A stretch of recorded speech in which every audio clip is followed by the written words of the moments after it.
Bueno, en la primera parte del vídeo hemos visto la ilegalidad e inconstitucionalidad de la normativa canaria en relación a la obligatoriedad de la mascarilla en la vía pública con independencia de la distancia de seguridad de 1,5 metros establecida por el Real Decreto 2120. Esta medida fue adoptada por todas las comunidades autónomas, una detrás de otra, basándose,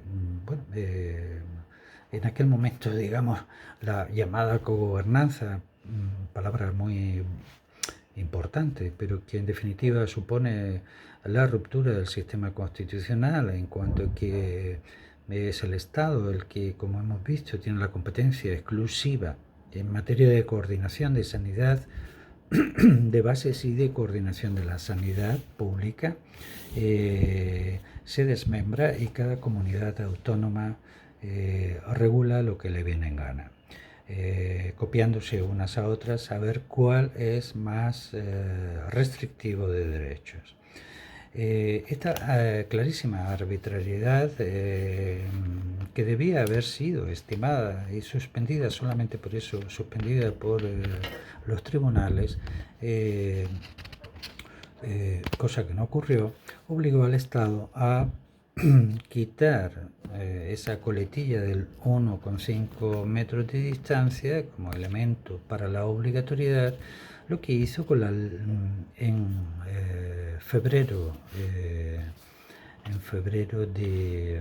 marzo, del 2021 con la ley 2/2021. Tuvo el Estado que sacar esa ley para darle una cobertura a las manifiestas ilegalidades cometidas por las comunidades autónomas. Bien, pero ¿quién derogó estas normativas? ¿Quién finalmente, si las comunidades autónomas pusieron la mascarilla en la vía pública sí o sí, con independencia de la distancia, o sea, debían haber sido las propias comunidades autónomas las que quitaran esta obligatoriedad, ¿no? No fue así. Muestra y prueba de que las comunidades autónomas no tenían competencia es que fue el Real Decreto 286 de 2022 del Estado de este año, de 19 de abril, el que quitó la obligatoriedad de la mascarilla en la vía pública. Por tanto, si es el Estado el que la pone mediante el Real Decreto Ley 2120, luego lo modifica en marzo del 2021 y finalmente la quita el Estado en abril de este año, es evidente y palmario la ilegalidad por parte de las comunidades autónomas. Pero con independencia de esto, lo único de lo que se dispone en este expediente de manifiesta arbitrariedad de la mascarilla en la vía pública es lo que llaman un informe epidemiológico breve que, no merece demasiado comentario, más que es lamentable. No solo por su presentación bochornosa, es decir, una cosa realmente impropia de un gobierno autonómico, por el foliado a la inversa, el traspapeleo, o sea, es decir, una cosa realmente bochornosa que ciertamente en otras demandas posteriores mejoran. No así en el caso de la mal llamada vacunación infantil, donde no existe expediente, en ninguno, como tendremos oportunidad de ver, espero, en otro vídeo. El expediente administrativo como tal en el que se basa el gobierno canario, pues hace referencia a publicaciones de prensa en Corea del Sur, en la zona de ocio, una zona de ocio de Corea del Sur, que si artículos de prensa dicen que al estar en una discoteca, en un centro con música, la gente habla más alto y entonces al hablar más alto pues se transmite el bicho y este tipo de cosas. Es decir, realmente lamentable, Eh, ¿Qué más aportan? Pues que el 95% de los contagiados nocturnos jóvenes tienen menos de 30 años, pero que, como el propio presidente reconoce, son asintomáticos y que, por supuesto, son potenciales contagiadores. Todos son palabras y palabras vacías de concreción y, por tanto, muy dado a la arbitrariedad ya puesta de manifiesto en estos 2 últimos años. Todo esto es lo que justifica teóricamente para establecer las estrictas medidas de presunta conveniencia sanitaria en el marco de la hostelería, restauración, bares y cafeterías y ocio nocturno. Solamente te puedes bajar la mascarilla, recordemos, para beber o alimentarte.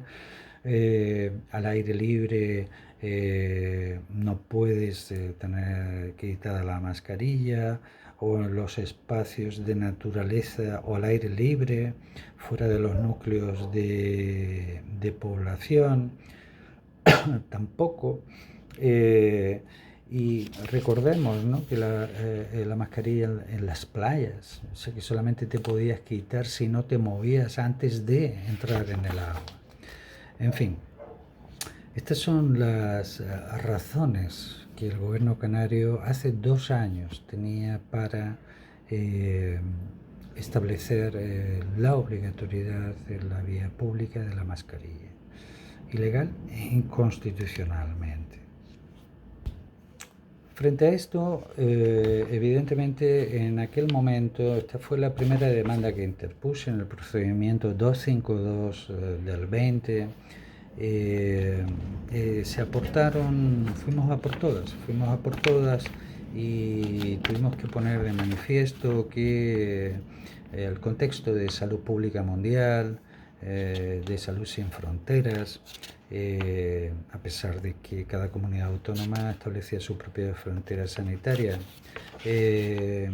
y pusimos de manifiesto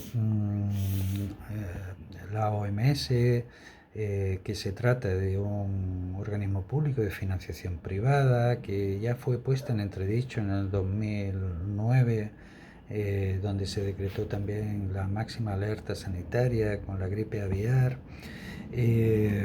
También se puso de manifiesto con documentación probatoria de que el Banco Mundial ya tenía previsto esto antes de la propia declaración de la pandemia, la profetización en 2015 del señor Bill Gates y su proyecto inmunológico de vacunación mundial, el simulacro de pandemia del evento 201 por todos conocidos, etc. Además de otras consideraciones en cuanto que son ya de naturaleza más técnica, ¿no?, como es el daño epidémico. Es decir, una situación sanitaria debe considerarse grave en principio en función del daño epidémico, y aquí no existe ningún daño epidémico, sino un dato epidémico que además es falso, el de brotes, contagios asintomáticos, no asintomáticos, etcétera. Asuntos estos de todos sobradamente conocidos ya. Bueno, para terminar, no pretendo extenderme más en este asunto, simplemente han transcurrido 2 años desde aquel terrible agosto del 2020, donde se interpusieron 3 demandas, repito, mascarilla vía pública y ocio nocturno, confinamiento de abuelos y mascarilla de los menores en los colegios. 3 demandas desestimadas a pesar de 30 pruebas documentales aportadas en relación a la falsaria declaración de emergencia sanitaria. Como dije al principio, el propósito es que quede aquí una constancia y a efectos de no olvidar. Este tipo de medidas, más allá incluso de su nula o inexistente eficacia preventiva, lo que provocó incluso basado en una ilegalidad e inconstitucionalidad, provocó un montón de conflictos entre los ciudadanos y la policía, produciendo situaciones de enfrentamiento físico, psicológico, acosos, ni qué decir tienen los colegios, ¿no? Y estos niños. Todo esto evidentemente ha tenido un impacto físico y mental y psicológico en la población. Ni qué decir tiene que los más chiquitines son los más sufridos. Repito que el artículo 35 de la Ley General de Salud Pública exige una evaluación del impacto de las medidas sanitarias en la población, cosa que llegado su momento, evidentemente, bueno, ya cabe exigir, pero que se hará, tarde o temprano se hará. A la vista está que hay gente aterrorizada, por supuesto, por la televisión, y que así pasen años no se van a quitar el tapabocas. Bueno, y aquí lo dejo. Espero os resulte interesante, por lo menos de recordatorio, y que quede, bueno, no por mi imagen, sino por... hay que recordar y no olvidar cuánto sufrimiento se ha provocado en la población y cuántas ilegalidades se han cometido y se siguen cometiendo.